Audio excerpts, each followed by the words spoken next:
Pushing Back the Shadows, support and awareness for mental health.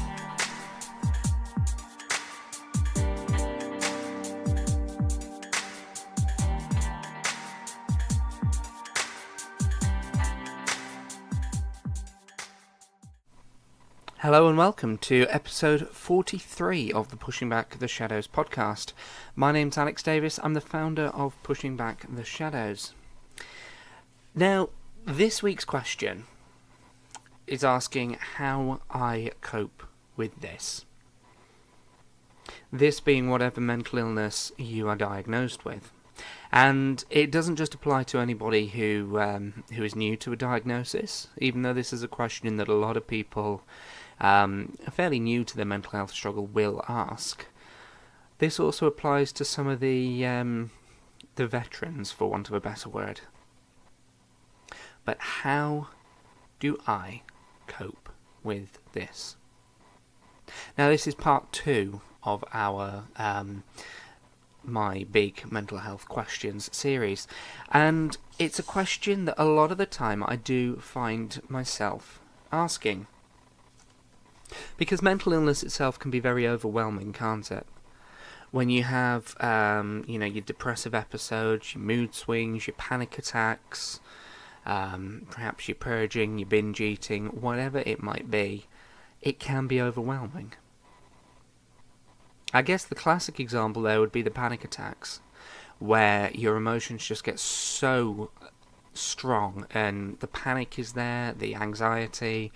Perhaps you can't breathe, perhaps you're just hypersensitive, whatever it is for you. And it's like your brain's gone into overdrive. There's nothing really more overwhelming than that. But that's not the only way that it happens, is it? I mean, the depressive episodes, the mood swings, those are other examples. Now, today is actually a perfect example of how I cope with this, because this is something I don't know whether you'll be able to tell. I mean, I do have a bit of a sore throat anyway, so I do sound a bit different, but I'm really not on a good day today. So today is Thursday, because I tend to record the podcasts in the couple of days before we actually get to the day of publication. And do you know what? I really wanted to put this off until tomorrow. I didn't want to be doing this today. And that's the worst thing. I couldn't even tell you what it is that started this off. So let me tell you about it for a second. I got a really good night's sleep. And I did. Really, really good night's sleep. I don't think I woke up at all during the night, which for me is rare nowadays. And yet getting out of bed this morning was a chore. In fact, the most I did was get out of bed, go downstairs, grab a glass of water and some Pringles, and go back to bed. Watch some Doctor Who.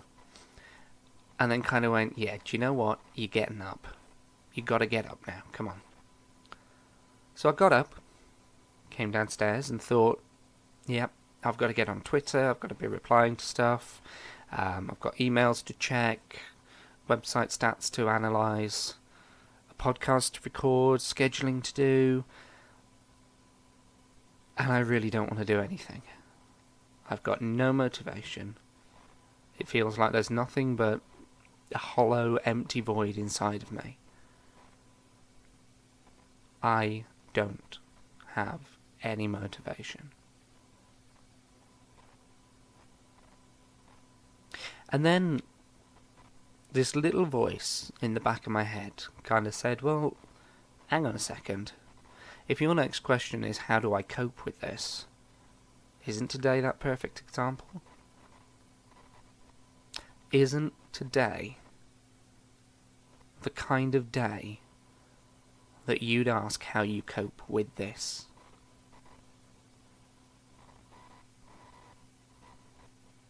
So, how am I coping? how am I sitting here in front of my computer with this podcasting microphone, recording a podcast for all of you on a day when I just want to say, do you know what? To hell with it all, I'm not going to do it.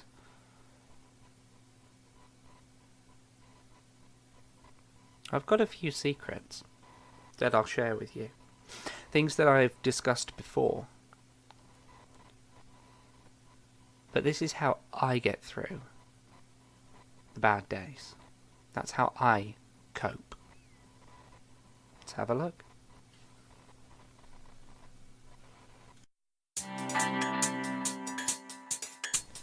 You're listening to Pushing Back the Shadows.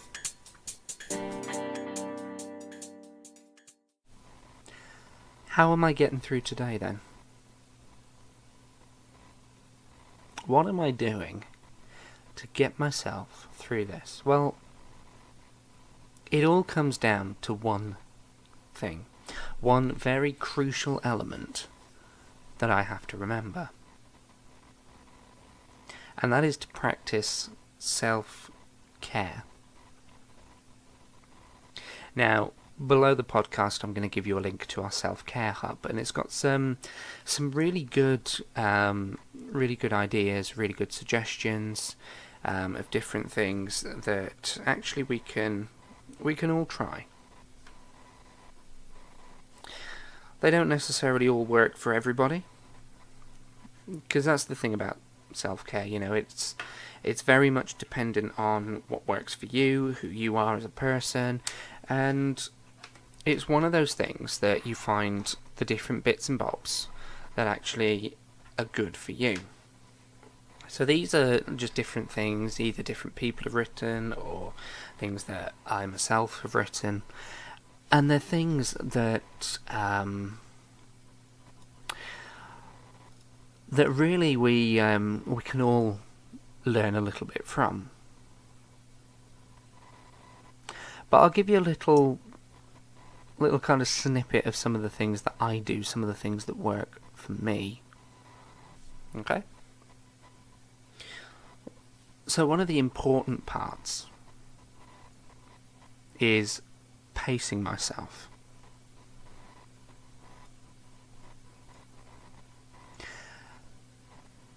I make sure that I don't overwhelm myself, if I can help it, because sometimes it is a little bit, you gotta really push yourself sometimes. Yeah, if it's work and you've gotta pay the bills, for example, then sometimes you do have to push yourself. But I make sure, and this is one of the advantages from working for yourself, one of the things that I always do is I make sure that I do a little bit of what I have to do, and then a little bit of what I want to do. Because I've talked a lot before about how things like video games or music or TV, something like that, tend to work. They tend to be things that can occupy me when I'm on a bad day. So, as we're using today for our example, first thing I've done is, as I said, I watched some Doctor Who this morning, and that helped to start getting me moving. And then I came downstairs, I played some of Civilization 6, because I've not really played much of it, and it's a bit different. It's not quite like 5 at all, but, And so I've done that, and then I said, right, do you know what? I've done those things. Now it's time to do something that I need to do. I've had the time for me. Now I'll do something that I need to do. And that is really kind of the crux of pacing yourself. After I've done this, before I edit it, I'll probably go and play another game.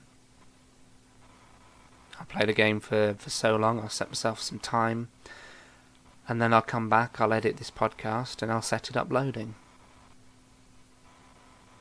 It's about pacing yourself. The other part is kind of knowing when not to fight, picking your battles. Because I could actually fight this all day and say, no, I've got to do this, I've got to do that, I've got to do that, I've got to do this. And really kind of push all my energy into actually pushing me through this. But what good's that going to do? Because really it's just going to burn me out. I'll have no energy. Nothing. Nothing at all to get me through the next day. And that is one thing that we do need to remember. We need to pick our battles accordingly. So I've chosen some of the things that I do definitely really need to get done today. And I've said, right, those are the things I need to do. So those are the things I'm going to do. Anything else can get stuffed. You know, going to the shop or going for a walk. It's not going to happen. A podcast? Yeah, I've got to do that. I've got to do it. So I'm going to do it. Anything else? No. You got to know where to put your energy in, what to do, what not to do. And sometimes, as the currents of these moods are trying to sweep you along, sometimes you just got to let them. Let them run their course. Could you imagine you're in a river, and I've talked about this before. If the current is sweeping you away, and you're fighting it, how much worse might you be making it? You're using all your strength in getting through that current. Trying not to be swept away, but you haven't got enough strength to actually get out of the river. And those really are what it comes down to with my self-care. I recognise what I can do. I recognise what I can't do. I structure it, the day this is, I structure it so that for everything that I have to do, there is something that I want to do. Or something that I know usually gives me some kind of happiness. I mean, after this, I'm going to go drive cars around on Forza Horizon 3. I've got a nice Lamborghini Reventon that I want to drive a bit, so I'm going to go and drive that. And then I'll edit. But it's recognising what you can and can't do and structuring things, planning things accordingly. But that's not all it comes down to. Because there are two very important reminders that I hold on to as well. Let's have a look at those.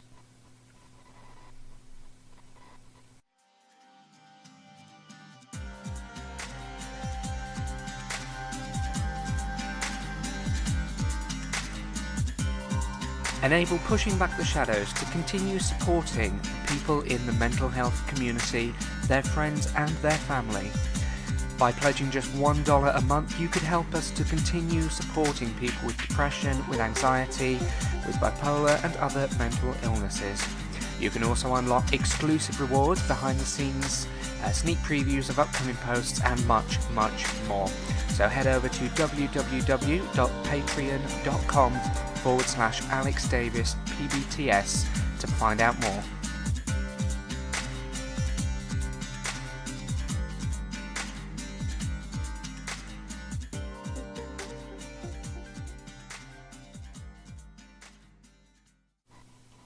So these two things that I hold on to.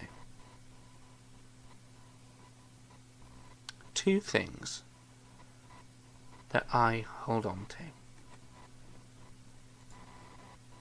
And this could go one of two ways. You know, you may like this, you may hate this, I don't know. But the first is that it's okay not to be okay. which is definitely something I've written about. You guys are going to get a copious number of links when I actually edit this and upload it and so on. But it's true, it is okay not to be okay. Because who says that we've got to be perfect all the time?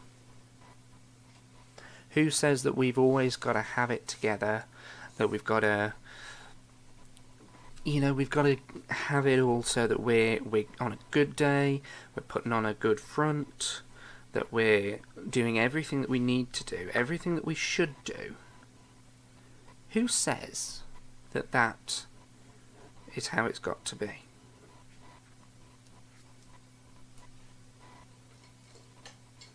We're allowed to have these bad days. We're allowed to not have the motivation, to not want to do stuff, to not feel or to overfeel, even possibly to relapse.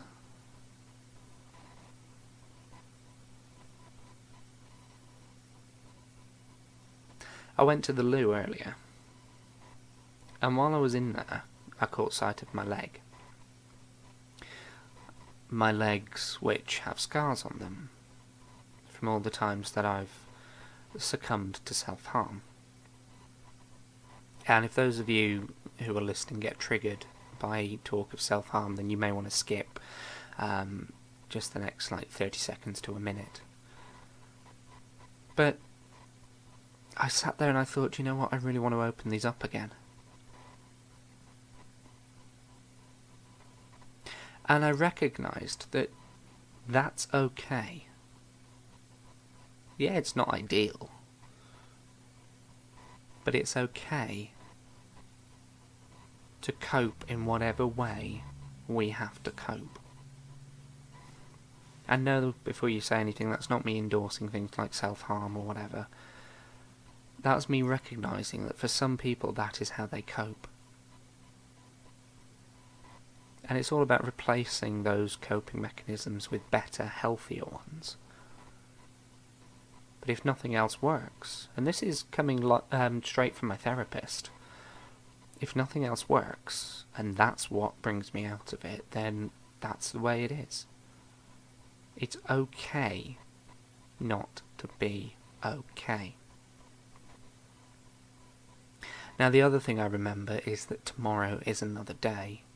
And yeah, I know that sounds really cliched, but it's true. Tomorrow is another day. And I don't know what that's going to bring. I really don't. It could be an absolutely stinky day,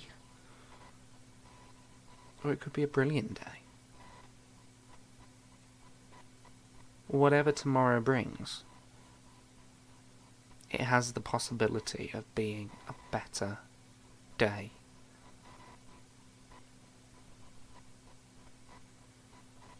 So, I hold on to those thoughts, those two statements, that it is okay not to be okay, but also that tomorrow is a new day, and tomorrow brings the potential for it to be better.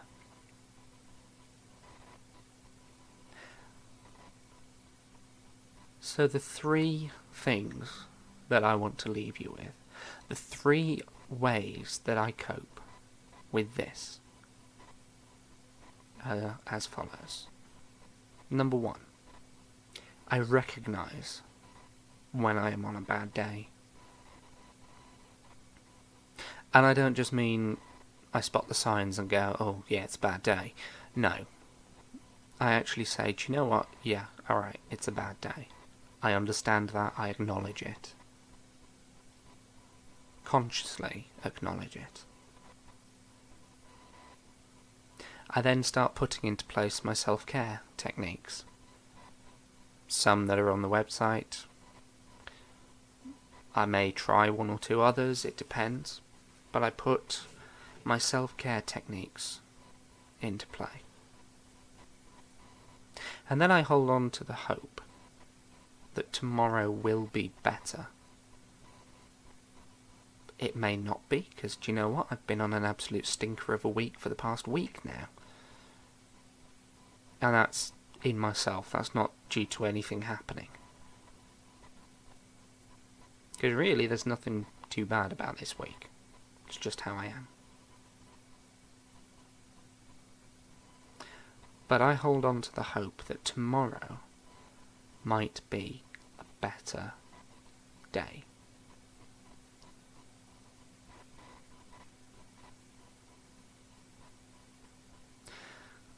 That's all from me for today. Okay. So I hope you guys are doing better than I am. And in next week's episode, we're going to be talking about one very important question, which is, where can I find support? And I'll be talking about a few of the obvious places where you can find support.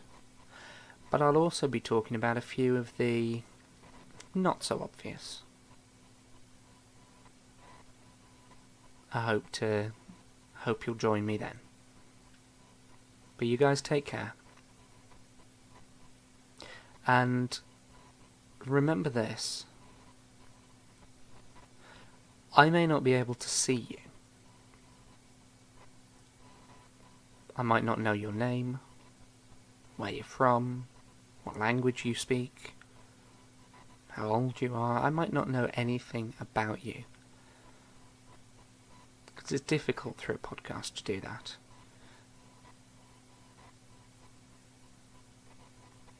Because without that information, you might just be another number in my statistics board on the podcast site. I don't know. But you matter. You keep me going.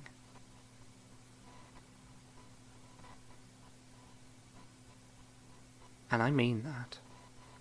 So thank you to you listening to this. You're helping me, just as hopefully I help you.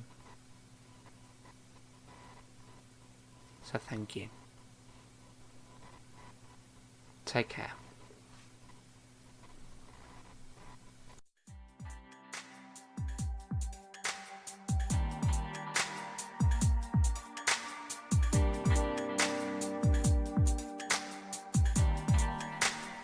You've been listening to Pushing Back the Shadows. To find out more, head over to pushingbacktheshadows.com and hit subscribe to get all of our latest updates straight to your inbox. Alternatively, connect with us on Facebook, which is facebook.com/AlexDavisPBTS, or you can visit us on Twitter @AlexDavisPBTS.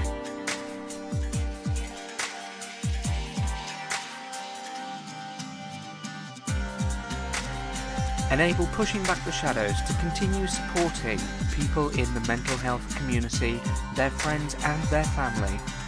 By pledging just $1 a month, you could help us to continue supporting people with depression, with anxiety, with bipolar and other mental illnesses.